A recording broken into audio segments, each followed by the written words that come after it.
ನೀರಿನ ಮೇಲೆ ನಡೆದದ್ದು. ಯೇಸು 5,000 ಜನರಿಗೆ ಊಟವನ್ನು ಕೊಟ್ಟ ನಂತರ ಶಿಷ್ಯರಿಗೆ ದೋಣಿಯನ್ನು ಹತ್ತಲು ಹೇಳಿದರು. ಸರೋವರದ ಆಚೆ ಕಡೆಗೆ ದೋಣಿಯಲ್ಲಿ ಹೋಗಲು ಅವರಿಗೆ ಹೇಳಲು ಶಿಷ್ಯರು ಹೊರಟು ಹೋದರು. ಯೇಸು ಜನರನ್ನು ಅವರ ಮನೆಗಳಿಗೆ ಕಳುಹಿಸಿದರು. ಅದಾದ ನಂತರ ಯೇಸು ಪ್ರಾರ್ಥನೆ ಮಾಡಲು ಬೆಟ್ಟಕ್ಕೆ ಹೋದರು. ಅವರು ಒಬ್ಬರೇ ಅಲ್ಲಿ ಇದ್ದು ತಡರಾತ್ರಿಯವರೆಗೂ ಪ್ರಾರ್ಥಿಸಿದರು. ಈ ಸಮಯದಲ್ಲಿ ಶಿಷ್ಯರು ತಮ್ಮ ದೋಣಿಯನ್ನು ಹುಟ್ಟು ಹಾಕಿಕೊಂಡು ಹೋಗುತ್ತಿದ್ದರು. ಆದರೆ ಗಾಳಿಯು ಅವರಿಗೆ ವಿರುದ್ಧವಾಗಿ ಬಲವಾಗಿ ಬೀಸುತ್ತಿತ್ತು. ತಡರಾತ್ರಿಯಾದಾಗ ಅವರು ಸರೋವರದ ಮಧ್ಯದವರೆಗೆ ಮಾತ್ರ ತಲುಪಿದ್ದರು. ಆ ಸಮಯದಲ್ಲಿ ಯೇಸು ಪ್ರಾರ್ಥಿಸುವುದನ್ನು ಮುಗಿಸಿ ತನ್ನ ಶಿಷ್ಯರನ್ನು ಎದುರುಗೊಳ್ಳಲು ಅವರ ಕಡೆಗೆ ಹೋಗಲು ಪ್ರಾರಂಭಿಸಿದರು.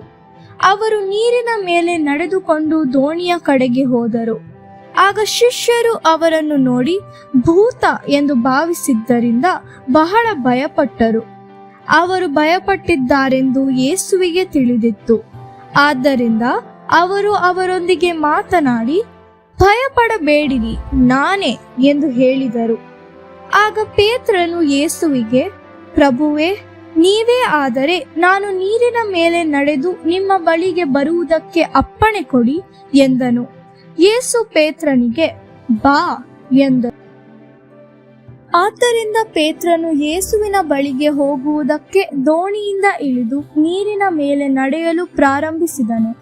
ಆದರೆ ಸ್ವಲ್ಪ ದೂರ ನಡೆದು ಹೋದ ನಂತರ ಅವನು ಯೇಸುವನ್ನು ನೋಡುವುದನ್ನು ಬಿಟ್ಟು ಅಲೆಗಳ ಕಡೆಗೆ ನೋಡಲು ಮತ್ತು ಬಲವಾದ ಗಾಳಿಯನ್ನು ಅನುಭವಿಸಲು ಪ್ರಾರಂಭಿಸಿದನು.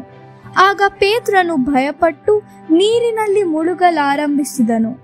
ಅವನು, ಪ್ರಭುವೇ, ನನ್ನನ್ನು ಕಾಪಾಡಿ ಎಂದು ಕೂಗಿದನು.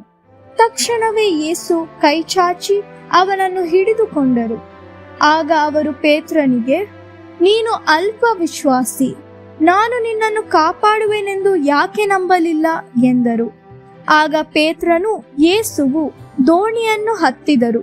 ಕೂಡಲೇ ಗಾಳಿ ಬೀಸುವುದು ನಿಂತು ಹೋಯಿತು, ನೀರು ಶಾಂತವಾಯಿತು. ಶಿಷ್ಯರು ಅತ್ಯಾಶ್ಚರ್ಯಪಟ್ಟು ಯೇಸುವಿಗೆ ಅಡ್ಡ ಬಿದ್ದರು. ಅವರು ಆತನನ್ನು ಆರಾಧಿಸಿ ಆತನಿಗೆ, ನಿಜವಾಗಿ ನೀವು ದೇವಕುಮಾರ ಎಂದು ಹೇಳಿದರು.